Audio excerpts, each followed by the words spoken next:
Hi hello ಎಲ್ರಿಗೂ ನಮಸ್ಕಾರ, welcome back to channel. ಯಾರೆಲ್ಲ ನನ್ನ ಚಾನಲ್ ಫಸ್ಟ್ ಟೈಮ್ ನೋಡ್ತಿದ್ರು ಪ್ಲೀಸ್ ಸಬ್ಸ್ಕ್ರೈಬ್ ಮಾಡ್ಕೊಳ್ಳಿ, ಹಾಗೆ ಇಷ್ಟ ಆದರೆ ಲೈಕ್ ಮಾಡಿ. ಈಗ ನಾನು ತೋರಿಸ್ತಿದ್ದೀನಲ್ಲ ಈ ಹಸುನ, ಇದು ನಾವು ದೀಪಾವಳಿಗೆ ತಂದ್ವಿ. ಅದಕ್ಕೂ ಮುಂಚೆ ಒಂದು ಹಸು ನೋಡಿದ್ವಿ, ಅದು ಕಿವಿಯಲ್ಲಿ ಗಾಯ ಆಗಿದೆ.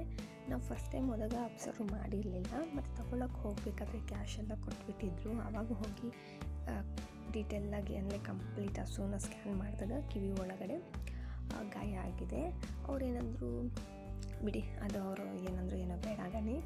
ಓಕೆ, ಹಸು ತೊಗೊಬರ್ಬೇಕಾದ್ರೆ ಯೋಚನೆ ಮಾಡಬೇಕು, ಚೆನ್ನಾಗಿ ನೋಡಬೇಕು, ಮತ್ತು ಮಾರೋರು ಕೂಡ ನಿಯತ್ತಾಗಿರಬೇಕು. ಯಾಕೆಂದರೆ ನಾವು ತೊಗೊಂಡೋಗೋರು ಅದ್ರಲ್ಲಿ ಜೀವನ ಮಾಡೋರಪ್ಪ, ನಾವು ಮೋಸ ಮಾಡಬಾರ್ದು ಅಂತ ಅವ್ರ ಮೈಂಡಲ್ಲಿದೆ. ನಿಜವಾಗ್ಲೂ ಎಷ್ಟೊಂದು ಜನ ರೈತರು ಚೆನ್ನಾಗಿರ್ತಾರೆ.